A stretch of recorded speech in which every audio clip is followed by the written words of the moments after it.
Mga kababayan nating mga seniors, kung kayo ay 6 o 65 pataas na ang edad, mangyaring huwag patayin ang video na ito bago matapos dahil ang impormasyong ito ay maaaring magbago ng inyong buhay ngayong huling bahagi ng Pebrero at simula ng Marso 2026. Napakahalagang bagay ang nangyayari ngayon. May mga bayad na ina-adjust, may mga schedule na nagbago at mayroon ding pera na maraming seniors ang hindi nila natatanggap dahil lang hindi nila alam na mayroon pala silang karapatang kunin iyon. Alam ko na marami sa atin ay nagtataka bakit nagbabayad tayo ng kontribusyon sa SSS sa loob ng maraming taon, ngunit parang lagi tayong huling nakakaalam ng mga bagong patakaran. Ngayon, hindi na tayo papayag na mangyari iyon ulit. Narito tayo para pag-usapan ng maayos, ng maliwanag at ng may pagmamahal dahil kayo ay karapat-dapat na malaman ang lahat ng ito. Kaya manatili kayo roon mga kapamilya. Kunin na ninyo ang inyong kape o taa. Umupo ng komportable at pakinggan natin ito ng magkasama. Maraming pera ang naghihintay sa inyo. Kailangan lang nating malaman kung paano ito makuha. Magsimula tayo sa pinakamalaking tanong. Ano ba talaga ang nangyayari sa SSS ngayong katapusan ng Pebrero at simula ng Marso 2026? Ang SS or Social Security System ay nagpatupad ng mga bagong adjustment sa pension payout schedules at sa minimum monthly pension amounts. Ayon sa pinakabagong impormasyon, ang minimum monthly pension para sa mga qualified SSS retiree ay naka-adjust na at ang ilang miyembro ay maaaring makatanggap ng mas mataas na buwan ng bayad depende sa kanilang bilang ng kontribusyon at ang kanilang average monthly salary credit o AMSC. Para sa mga hindi pa pamilyar, ang inyong pension amount ay kinakalkula batay sa tatlong bagay. Ang inyong bilang ng bayad na kontribusyon, ang inyong average na sweldo na na-report sa SSS sa panahon ng inyong pagtatrabaho at kung ilang dependent na menor de edad ang mayroon kayo. Kaya naman hindi lahat ay may parehong halaga ng pensyon. Ngunit ang magandang balita, nagkaroon ng upward adjustment na nakakaapekto sa maraming beneficiary ngayong 2026. At ang mga seniors na nasa minimum pension bracket ay ngayon ay dapat na tumatanggap ng hindi bababa sa 2,000 hanggang 3,000 bawat buwan mula sa SSS lamang.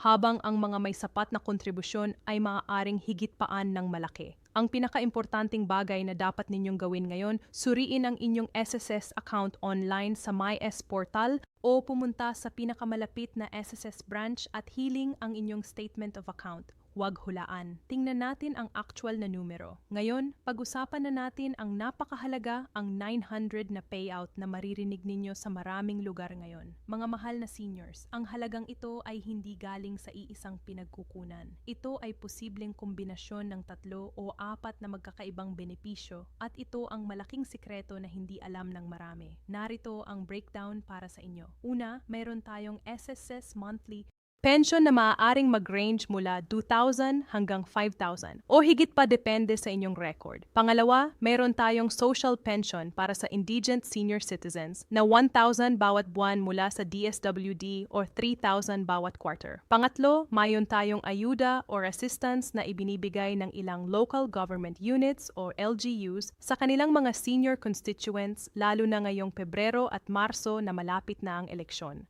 At pang-apat, para sa mga naghintay ng ilang buwan bago i-claim ang kanilang pensyon, may posibilidad na makatanggap ng retroactive o back pay na nagtipon mula noong petsa ng inyong eligibility. Kung ia-add natin ang lahat ng ito, hindi imposible na makatanggap ng 900 o kahit higit pa sa iisang panahon. Ngunit kailangan ninyong aktibong kunin ito. Hindi ito automatikong darating sa inyong pintuan. Isa sa mga pinakakaraniwang reklamo ng mga seniors ay ito. Hindi ko alam kung kailan darating ang aking pension kaya pag-usapan natin ito ng malinaw. Ang SSS ay gumagamit ng sistema ng payout schedule batay sa huling digit ng inyong SSS number. Halimbawa, kung ang huling digit ng inyong SSS number ay 1 o 2, ang inyong pensyon ay karaniwang nire-release sa unang bahagi ng buwan kung 3 o 4 naman sa kalagitnaan at kung pembaas sa huling bahagi. Ngunit mahalaga rin ang paraan ng inyong pagtanggap. Kung sa PesoNet o Instapay kayo, maaaring mas mabilis kaysa sa mga nagpo-pick up ng check naghihintay ng cash card reload. Para sa katapusan ng Pebrero 2026, ang mga may SSS numbers na nagtatapos sa 7, 8, 9 at 0 ay dapat maging handa na para sa kanilang release. At sa simula ng Marso, magsisimula ulit ang cycle. Kaya kung hindi pa kayo nakatanggap ng inyong Pebrero pensyon ngayon habang pinapanood ninyo ito, huwag magpanik ngunit kumilos na. Tawagan ang SSS hotline sa 1455 o bisitahin ang inyong branch para ma-verify ang inyong disbursement status. Isang importanteng paalala ang mga senior na gumagamit ng Unified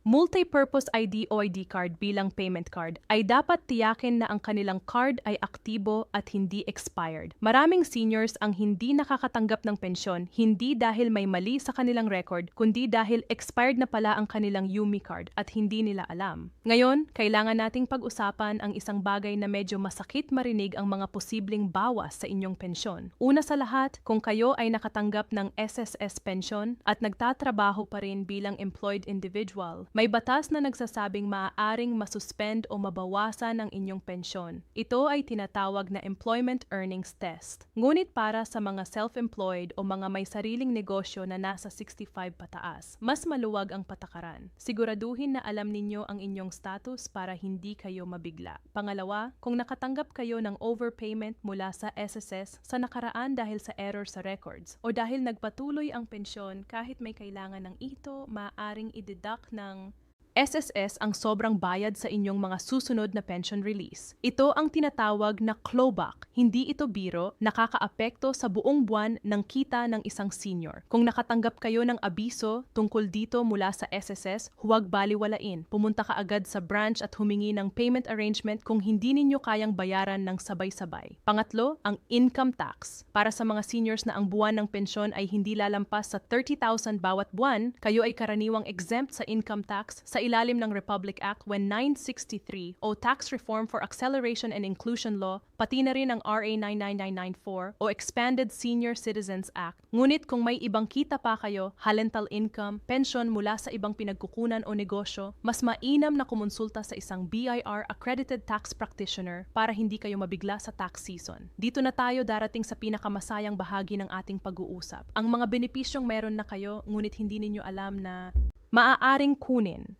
Bilang senior citizen sa Pilipinas, kayo ay may karapatang sa 20% discount at VAT exemption sa halos lahat ng establishments, gamot, pagkain sa restaurant, transportation, at maging sa ilang utility bills. Ngunit alam ninyo ba na may iba pang benepisyo na maaari ninyong makuha mula sa inyong barangay at sa inyong lungsod o munisipyo? Ang Senior Citizens Act ay nagbibigay ng provision para sa libreng medical at dental consultations, libreng flu at pneumonia vaccinations at priority lanes sa lahat ng government offices at bangko. Mayon ding SSS sickness benefit na maraming retires ay hindi nakakaalam. Kung nag-ooperate kayo at nag-admit sa ospital at kung qualified pa rin kayo batay sa inyong contributions history, maaaring makatanggap kayo ng SSS Hospitalization Assistance na hiwalay sa inyong monthly pension. Bukod dito, ang SSS Death Benefit at Funeral Benefit ay available sa pamilya ng isang SSS member na pumanaw. Ang funeral benefit ay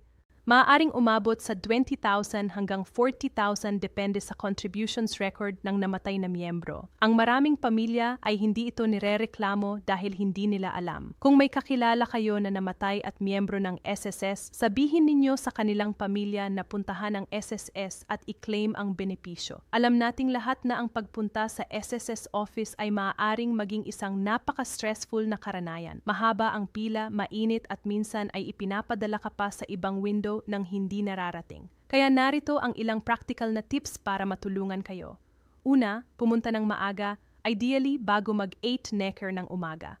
Ang mga unang taong pumasok ay palaging nakakakuha ng mas mabilis na serbisyo. Pangalawa, magdala ng photocopy ng lahat ng inyong documents, hindi isang kopya. Magdala ng 2 o 3. Kailangan ng SSS ng original at photocopy ng inyong valid ID, SSS number at birth certificate. Kung may problema sa inyong pensyon, magdala rin ng marriage certificate kung may applicable. Pangatlo, gamitin ang SSS Mobile Apps website para mag-schedule ng appointment. Sa maraming branches, ang may appointment ay pinapauna kaysa sa walk-in visitors. Pang-apat, kung hindi kayo kaya mismo pumunta dahil sa kalusugan o distansya, maaaring mag-authorize kayo ng isang trusted na miyembro ng pamilya na kumilos bilang inyong authorized representative. Kailangan ng Special Power of Attorney o SPA para dito. Maaaring makuha ang template sa SSS website o sa inyong pinakamalapit na notaryo. Ngayon, pag-usapan na natin ang estratehiya paano ninyo madodouble ang halaga ng inyong retirement years. Una, kung hindi pa kayo nag-claim ng pensyon at naabot na ninyo ang edad na 60 o 65, huwag na mag-antay pa. Bawat buwan na hindi ninyo ini-claim ay pera na nawawala. Hindi siya nagtitipon na pag inabutan ninyo. Ang SSS pension ay hindi lumalaki kung hindi kayo mag-claim maliban kung may specific na deferment arrangement. Pangalawa, kung meron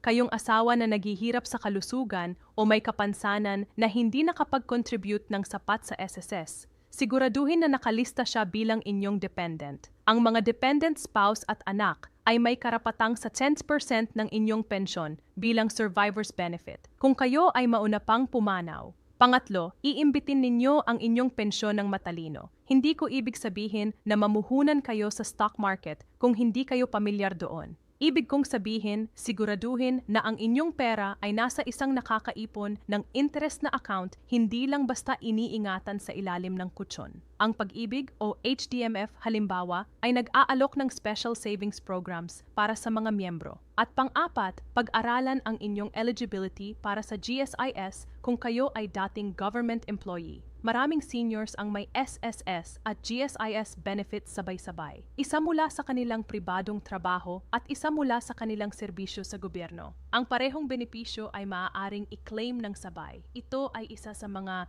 pinakamalaking nakatagong kayamanan ng maraming Filipino retires.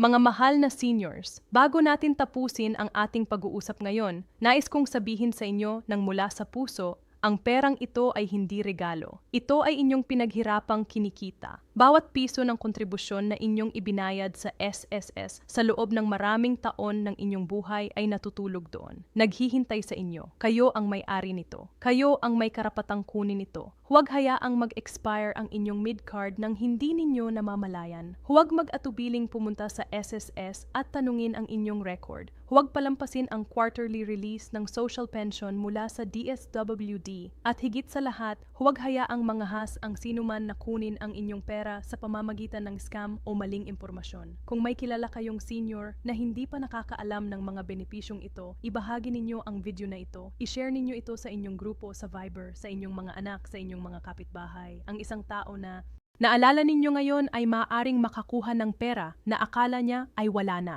Salamat sa inyong oras, mga kababayan. Ingatan ninyo ang inyong sarili. Ingatan ninyo ang inyong pamilya at huwag kalimutang i-check ang inyong SSS account ngayong linggo na ito. Mahal kayo at palagi tayong magkakasama sa pagharap sa mga hamong ito. Hanggang sa muli.